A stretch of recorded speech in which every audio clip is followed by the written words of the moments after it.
my dad was elected in 1963 when they incorporated the city. He was elected mayor, stayed in about 7 years. And as I remember, they incorporated the city to where they could get the tax off of cigarettes, where they could buy a fire truck. And that's what they did, they bought a fire truck. At that point in time, the funeral homes were working the wrecks with their machines. The city of Freeport Fire Department bought 2 ambulances, and they worked the ambulance service for all of Walton County, not just Freeport. From the bay to the Alabama line, they worked it. They worked the wrecks, and they transported people to other places. I know some of the newer people don't understand that or realize it, but it was all volunteer, and they done that. That's just one of the things they did. But I watched that old man as he was doing his mayor thing, and I made myself a promise I'd never get into politics. And then I had to leave here to go make a living, and was gone for a pretty good while. I was gone about 15 years. And when I moved back, started a business, and things just didn't look exactly right. So I talked to the people that were elected. Might as well have been talking to a door, they didn't pay no attention to me. So when it come time to qualify, I marched down and qualified for the mayor's position. And I just did win it. I think I won about 30 votes. And he told me I couldn't beat him, but I did. And then 2 years later, he ran against me. Well, I beat him that time about 4-1. So evidently, some of the people, most of the people, thought I was doing a good job. So we went on from there. Growing up here, everything was very, very relaxed. People didn't lock their homes. Every house here was open. You could go in anytime you wanted. Nobody thought anything about it. And we rambled all over these woods with a rifle. I bought my first rifle, 22 rifle, myself from King Hardware in the Funiac. And it was the first automatic 22 I'd ever seen. And he sold it to me on credit. I paid him $5 down and $5 a week till I got it paid off at 10 years old. Well, I'm sure my dad was in the background, but that's what I remember of it, you know. It was just a great place for a kid to grow up. You knew everybody in town, and everybody take care of you. If you was acting wrong, they'd gather you up and carry you back home. So it wasn't no big deal. We didn't get into nothing. Somewhere in the 40s, and I was very, very small, but I remember the orange glow down at Freeport Oil. The oil company down at the creek caught on fire, and it should have been somewhere in the mid-40s. There was a barge down there unloading and a tugboat with that barge, and that oil terminal caught on fire. And I can remember Mom and Dad had a restaurant up there at the corner, and we was there. I could go outside and look down the street down there at it, just a big ball of flame up in there. And later on, you know, they told me they had evacuated the city, and all that was left was us there at the restaurant. Because Dad wouldn't leave. He would keep it open in case they needed something to drink or something to eat while they were trying to get it out. And the tugboat captain taken the barge and pulled it out in the bay and turned it over, put it out. And the Eglin Air Force Base sent some engines up here, and they put the fire out on the hill, and it didn't explode. Nothing blew up half of the place down there. They got it under control pretty quick. It was amazing to me that I can remember at my age that fireball down there at the end of the street. Back in them days, we didn't even have a telephone till I was 16 years old. There was 2 telephones in Freeport. One of them was Freeport Oil, one of them was Miller's grocery store down there. And they were old wind-up phones. Those were only two there, a lot about 16. Then we got some party lines scattered everywhere, you know. Lamar Ward actually had the contract to keep the lights on in Choctawhatchee Bay. You got navigation lights out there. And at that time, there were kerosene lanterns up in them towers. And I remember as we got older, James Richard Ward was his son, and when we got old enough, I would go with him and we'd run them lights for him, you know, fill them up with kerosene and scrape the wicks off and relight them and all that. And they were scattered all up and down the bay. We'd go out there and do that. The one thing I remember mostly, they were wood towers, and them old loons liked to land on them and they crapped all over them, so you had to trudge right through that to get in there. Things like that people don't even know that was going on back in them days. It was most of those people that remember them are gone. It was just a laid-back community. Well, no, we'd go down there and we'd swim all in these creeks. If there's any snakes in there, you beat them around them and run them off and then crawl down the water. Same with alligators. We had a few alligators. You know, you knew everybody in town, everybody knew you. So you couldn't really do anything bad, or somebody would see you and go report you to Mama and she'd tear your tail up. Now, I know I've had a many one from her. She didn't, when I was little, we had a bridge down there at the creek called the Old Steel Bridge. And for some reason or another, she didn't want me down there around that thing. But I had to go. And somebody'd go up by the cafe and tell her, and when I got back home, she had a switch waiting on me. I never did learn to stay away from that thing. And, you know, and we run boats and all that stuff. One of the big things was on Sunday. Old man Vic Ward built boats. He had a little shop up behind his house. All of us boys would go down there and help him work with him, just be around him. And Sunday morning, he'd get us about 3 or 4 boats put together with motors on them and enough gas to run them. So we'd go out to the bay and pull skis, pull people on skis. He taught us how to make skis. We actually built a few sets of them out of cypress. Worked pretty good. If you get that curl in the end of it, was pretty amazing to me. But it's just a great place.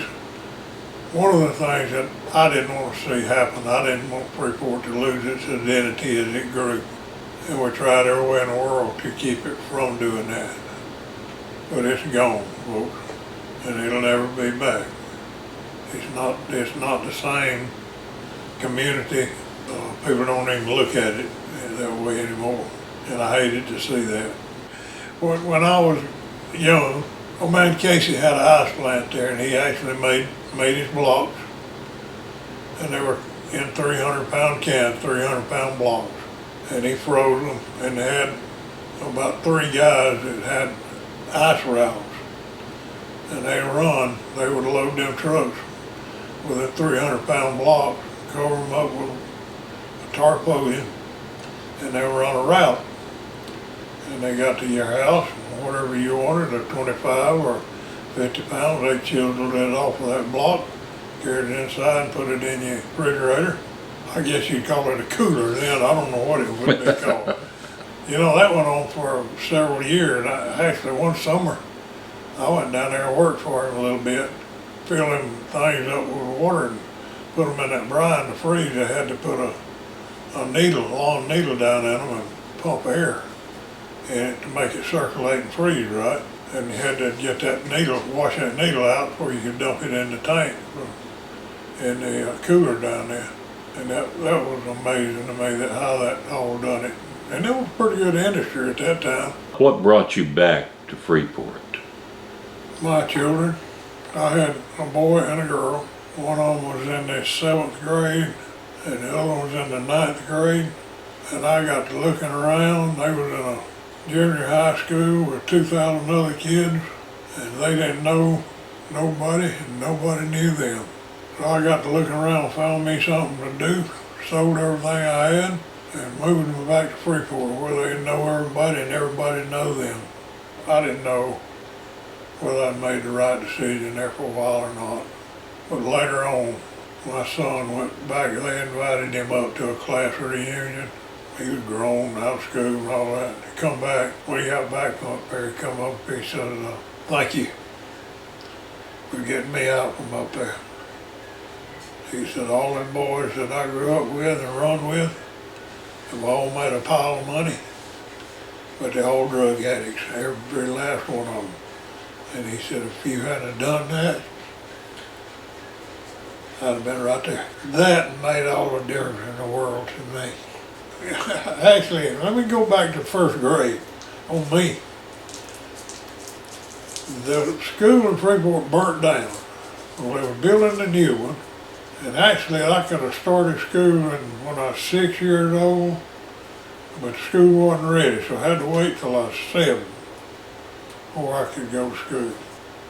And that old school is still up there at the junior high, way back there in the back. The first new school I went to, Miss Mildred Blunt was my 1st grade teacher. And folks, y'all get a kick out of this now. The water fountains up there, we had a flowing well at that time, and they had it outside. It was a piece of 1.5-inch pipe, and they bored holes in it, and the flowing well had water shooting out of it. So when you wanted water, you went outside and drank out of that pipe. After I went through here, only went to the 9th grade, and then they had to bus us to Pediac to Walton. So 10, 11, and 12 we finished at Walton High. But when I came back and got the kids back here, the schools were good. They were very well run, good people in them, and they got a good education. When we first got elected, the city of Freeport had one well, and they had a backup well for it. They didn't have a pump part, it was just a well sitting there. And it's down here at the creek by the oil terminal. During the time that First American come in, they pumped the water system down, pumped it low. People in their homes didn't have water. There was teams of men that went around from place to place and let the pipes down where they could get water. But the city at that time started a water system. They put that big well in at the creek, but that's the only one they had. It probably had about 500 customers at that time out of it, just a small area. And during the time I was in there and with the council was great that we had, and the people that worked with us all through that. We come up to 6 production wells, and they're scattered from the Walton County line almost to Bruce and to Rock Hill. 7th well that was drilled was ready to be set out, but at that time we didn't need it. And I know that first well, when Dad was mayor at that time, I made the last payment on it probably around 2000, I guess, somewhere in that area. But it's come a long, long way from then. We got one of the finest water systems in the ground that anybody's got here in Freeport right now. Water management actually paid to drill 4 wells across First American farms, and one of them was supposed to be ours. But to get that well, we had to buy the property, which was extremely high at that time, plus pay with utilities to get out to run power in there to it. Myself and, of course, all this was council approval, but we done the negotiations before we went to the council. Dear Wilson and I got our heads together on it, and we swapped in the well that was on the farm with the test well at Rock Hill, and 11 acres of property, plus $1 million to set the well out with. So that's how that 7th well come in and there was money there to finish it. And we had a lot of good people and a lot of things, and you can't believe some of the stuff at Choctaw Beach when we got ready to. We actually bought that system down there. Where we had meetings down there to talk to them people and tell them what we were going to do. And there was a handful of them down there that fought me from day one. I think I spent several Saturdays or Sundays and all down there in meetings talking to them people. Everybody was okay with it because the wells, they had about 3 house wells, 3 4-inch wells, that's all they had. You couldn't take a bath and wash your dishes at the same time. We finally got through with it and got that thing in the ground, and they've got a fine water system, and everybody down there appreciates it. It's paid off for the city, and everybody's got water. Another thing is, and this is all from help from a commissioner now, that Mr. Scott Brannon was commissioner during the time we got this to happen, and helped me tremendously. We got the city park over at Hammond Bay. Y'all can't believe how much me and Mr. J. Odom butted heads, but I asked him for enough property to build a park on, and he finally come through with it and actually helped us get it together and make it happen. The county put up the money for it. We had a little old grant we throwed in with it, and it's doing great. City actually really needed it. They've been needing it forever. And then Marsh Landing at 4 Mile Creek. I had been wanting to develop that thing before I even got in office. And I've done everything in the world, even when I got elected. And then Scott come in, and we both went to the county. We done a lot of asking, I guess you say, for it. And finally it happened. We got enough money to develop that thing, and it's nice parking. Put your boat in. They got restrooms down there, boat docks, and fish. Very nice for the city of Freeport. Those are the 3 things I was proudest of getting done. But none of it wouldn't have happened without help. Right. We had a good council, very good council. And they went along with most everything come up with. Earl King was right there my whole time. I was actually elected 22 years, and he was too. I'm proud of it.